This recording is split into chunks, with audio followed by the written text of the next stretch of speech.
Hey everyone, this is Steve Weintraub with Collider, and I am here at the Campari Media Studio at the Toronto International Film Festival. I want to give a huge thank you to Campari for being our sponsor. It allows us to cover all sorts of movies at TIFF, like California Schemin. How are you doing? Doing good, thank you. How you guys doing? Very, very well. These balls. I really want to start with, I thought you did this is your directorial debut. It is. I thought you did such a great job, especially, I'm very impressed with what you pulled off with which must have been a tight budget, tight schedule, very ambitious project. Yeah, no, totally. Thank you for noticing. Yes, so a lot of people who are watching this will have not seen the movie. Mm-hmm. I hate asking the generic thing, but how have you been describing it to friends and family? Aliens invent rap music in Scotland. Two guys, early 2000s, the Naughties, from Scotland, from a working class background, really talented with their rap music. They answer a call to go down to a big record label and do an open audition. They get laughed out of the room, not because their music isn't good, but because their accents are like, they start rapping and these guys hear Braveheart. And they go away and they go, okay, lesson learned. They re-record all their music and redo some of the lyrics to be West Coast rappers from Hemet, California. They come back down a few months later, they audition for the exact same people, and they get a record deal for 60 grand. And the people do not recognize that it is the same people. That's the real story. We do a version of that story. And then it's a tale of ambition, and it's a tale of identity, authenticity. How much are you willing to sacrifice for what you really want and what people are keeping you from getting? And the price you pay for that sacrifice of your identity and your authenticity. It's a story about friendship. It's a story about people who have ability, who have passion, who have talent, all four of them, who should be able to get where they want to go, and they aren't allowed to go there. I've spoken too much. The end. Sorry. I do have to say, I know you've wanted to direct for a while. What was it about this script and material that said, oh yes, this will be my first one? Because I would imagine also there must be some debate in your mind as to what you might get one chance at directing. Like, don't remind me, dude. But you delivered, so you're fine. But like, my thing is, how much was in your brain? Like, is this the one I want to bet it all on? You know what I mean? Yeah. Whew. It was. I definitely wanted to tell a story for at least my first film about a Scottish-centric story. I also wanted to tell a story that was set in a neighbourhood like mine that I grew up in, lower income background, not a lot of opportunities, but not lacking in talent, ambition, desire, and aspiration. And when you can't get beyond your physical boundaries because you don't have the money or the opportunity, art can take you beyond those boundaries, which is why I think art and education is so important. These guys had that talent, and the story offered the opportunity to do all those things, still entertain, still be an accessible film. I think I wanted to make a movie as well that you can enjoy and have fun with, laugh at, but it still contained the stakes and the weight and the cost, the emotional, personal, and psychological cost for these guys as well.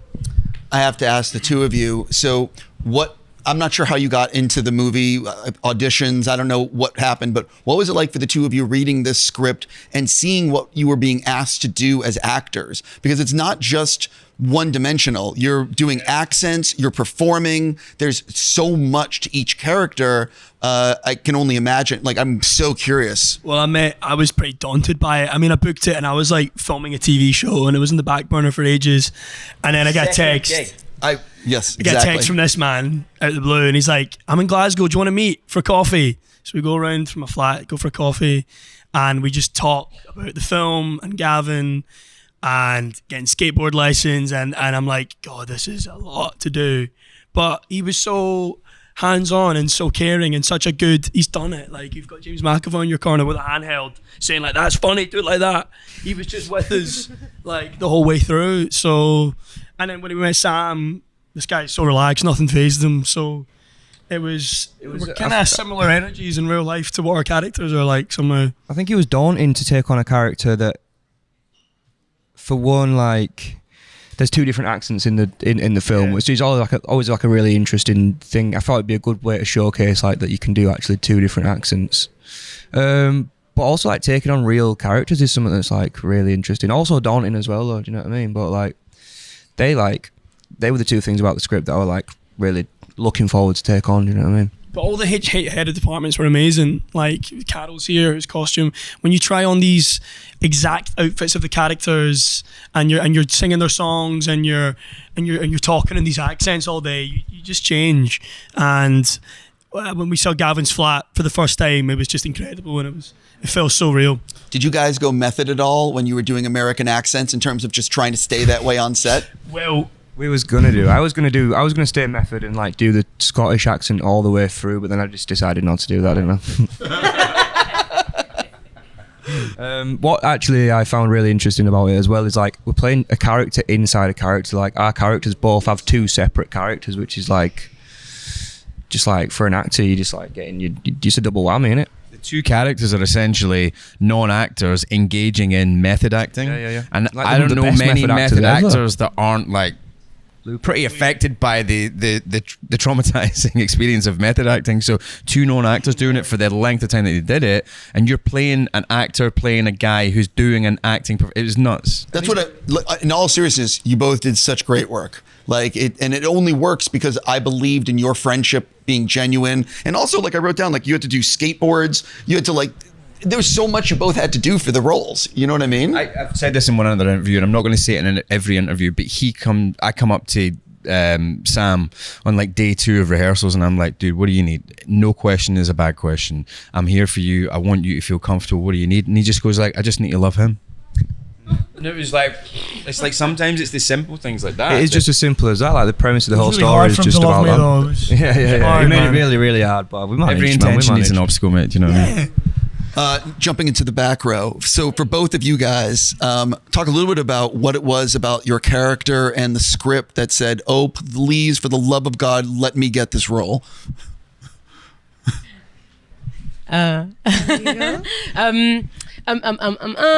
You know, sometimes like you put on a character and it just feels like easy, feels like it fits, you know, like a good outfit. And it was like, I remember even just doing my tape and I was just having a good time with it. It was fun. It's really like, it's well written. It's fun. Came across, mate. Yeah, it was a good time. It like felt comfortable, and not everything always does. So that's like always a good first sign. I love the story. I'm also like just obsessed with the era fashion wise. Again, Carol the fittings were so fun, and like the hair and makeup, and like it's a period piece, you know, like at this point. So it was really fun, like getting into the zone of the early, what do you call it? Noughties, yeah. And obviously James is in it and these guys are in it, and like, mate, it's a no-brainer for me. Yeah. But I think for myself, the first thing that kind of drew me to it was that it was like a massive, like holding up a sign being like, we are Scottish, this is a film about Scottishness. And it's like, because I think, you know, one thing that's touched on in the film that's a massive part of it is people are being perceived by their Scottish accents, and they're being perceived negatively or as if they're comical or, you know, this caricature.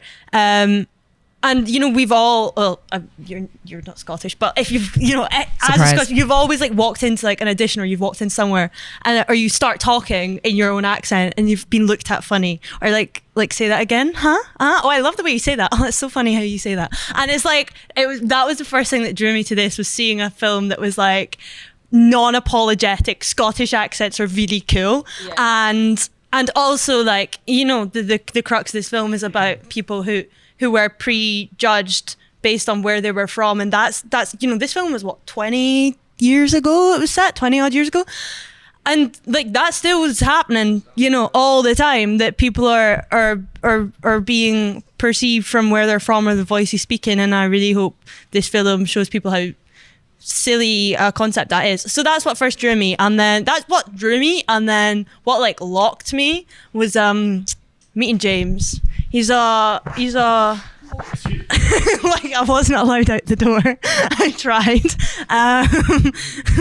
Like, he's such a like an energetically creative human being, and you'd spend like 5 minutes listening to him like speak about this film or about anything, and you're immediately invested. And he's so incredibly articulate about what he wants from you that you never for a moment were confused or daunted or felt like lost. And yeah, you never like faltered with the like faith you had in James, and that's ultimately what drew me to this film. Lucy, Thank can I you. just ask you a follow-up? Yes. How much does James pay you to say that? I've not been unlocked yet. Right.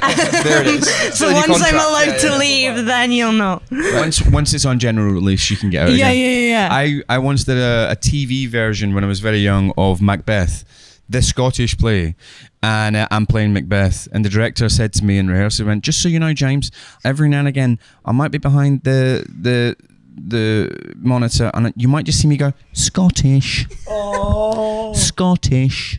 And I was like, I actually didn't understand at this point, and I had an inkling, but I was like, what do you mean? And he went like, it just might be a bit much. And it's like, what is that? Like, is anybody too much of anything culturally? Can you be too Scottish? Can you be too Irish? Can you be too Caribbean? Can you be too football? Can you be too religious? Can you be too of anything? Like, embrace the thing that people are bringing. You want to watch a movie, you want to watch a TV show, you watch extreme people do extreme stuff, or normal people in an extreme situation. Don't take the edges off. Don't make everybody the same. Celebrate the differences, and so that we don't all have to conform like these two guys in the movie have to, because they're told that either they're not enough or they've got one characteristic that is too much. Everybody's enough. Yeah. I want to open the door and talk about America and what's going on in our country, but I'm just going to say that America's dealing with some bullshit, and let's move on. So the two of you really are fantastic on stage performing the songs.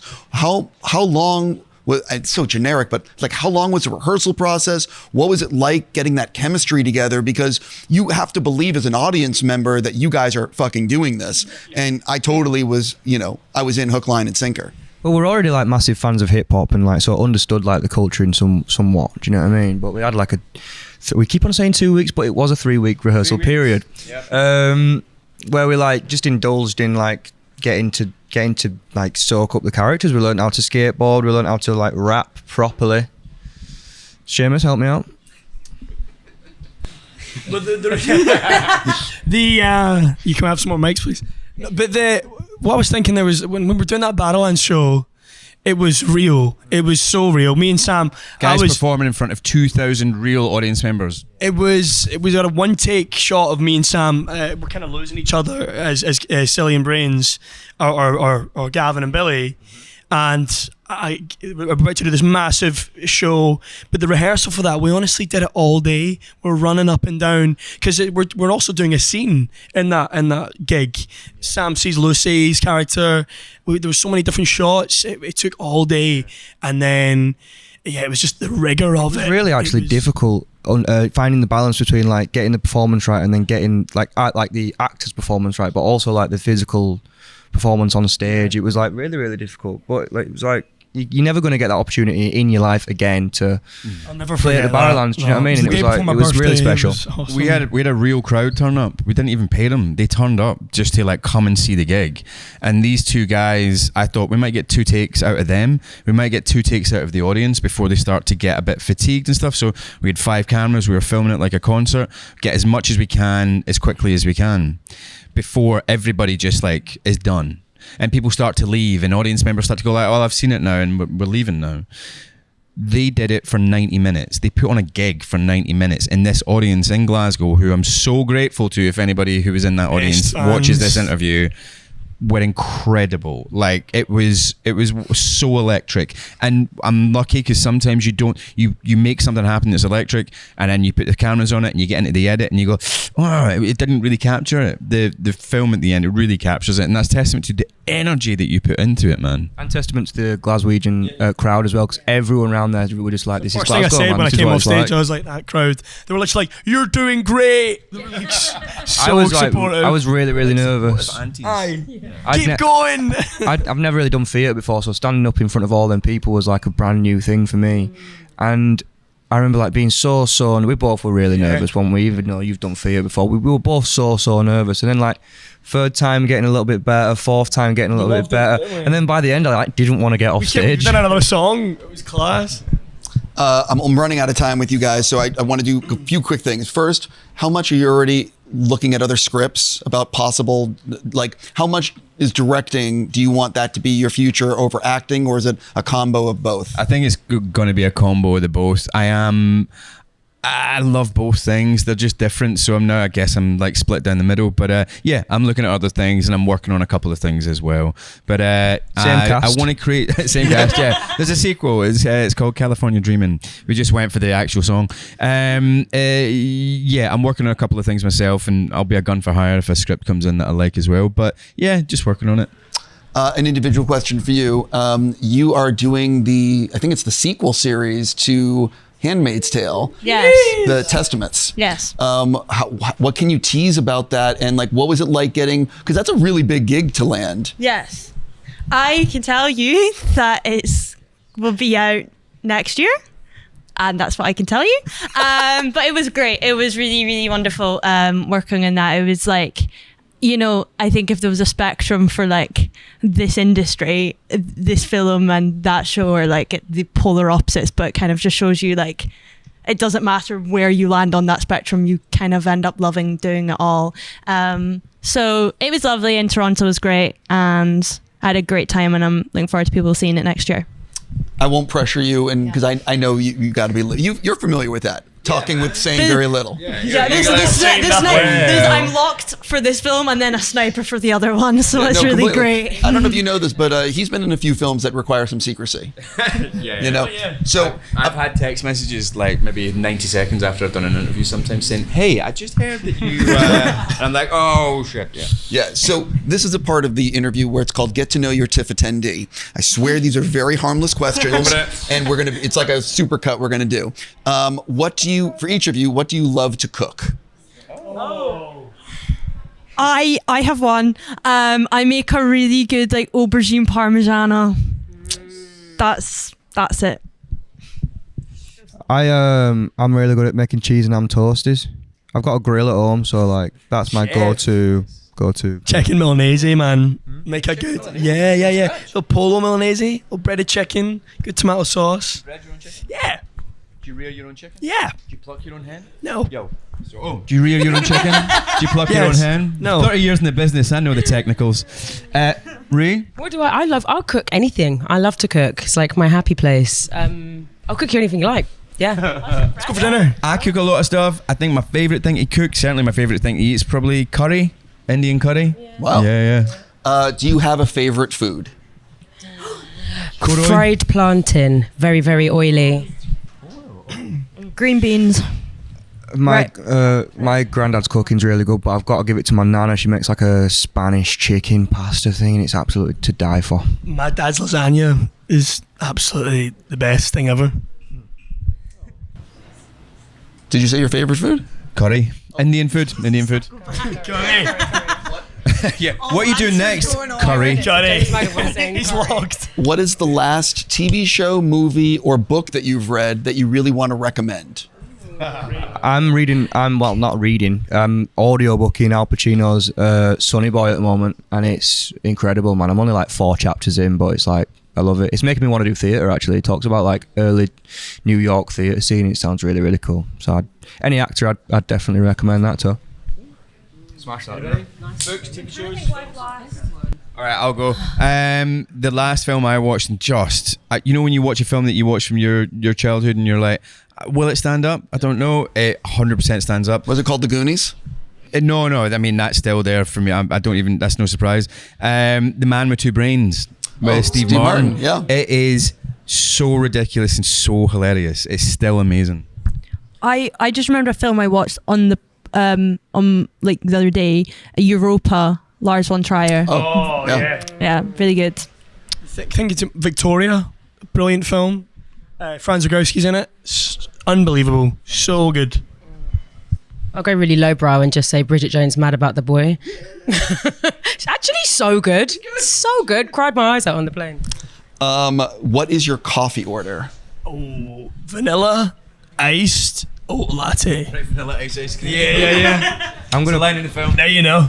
I'm gonna plug that guy who's what was Lang's? His name was Lang, and he's got like family back in Vietnam that are like making coffee. Toronto-based coffee. Toronto-based coffee. Killing me. Toronto-based coffee producer. Yeah. Lang's. It was absolute dynamite. So let's plug him, man. He really have you acted before with him? I mean, have you done interviews before? What happened to you? So here's the thing. It's his first. Okay. It's his first. No, I'm on it. Sorry. Black Americano. Who? Nice big pot of filter coffee. Lush. Decaf. Anything. Decaf latte. Loser. Needs to be decaf. Needs to be decaf. I've recently had to switch to a more decaf existence due to high blood pressure. I don't ever get high blood pressure. I don't recommend it. No, it's not for me.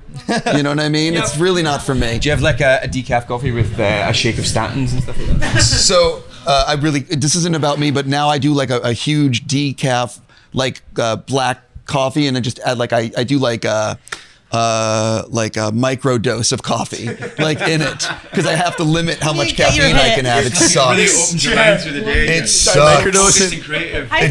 How do you even make that? How do you do a decaf coffee? And then you off camera, I will tell you, but it involves having a filtered. I live in America, and like a filtered coffee thing. Anyway, it's off camera. But like I have a method to this madness. It sucks. Okay. This is my last question, which is: do you have a favorite band or musician? Stone Roses. I'm saying Deftones right now. Joni Mitchell. Erykah Badu. Jungle. Okay. Class. I always say Queen. We just literally walked past Rami I saw Malek. them in concert. Wait, you Beatles. What? Pause. One of the members was not present. I was gonna say, like, you saw Freddie Mercury? Please tell me how. No, Freddie wasn't there, but the others were. Yeah, sure. And you saw him with Adam Lambert. Yeah. Totally. Yeah, I digress. I just wanted to make sure we were clear. Freddie is still not with us. Genius. One of the best I front was men. actually just scammed. Breaking news. Yeah, like, just still there. Throwing that out there. Hey, listen, I really mean this. Thank you so much for coming in. Thank you. Seriously, you guys did such a great job with this, and I really hope that it is a huge hit. And I'm really happy I get to help you promote it. Have a fantastic TIFF. Thank you so so much. much. Lovely to meet you. Thank you Cheers, for having brother. us.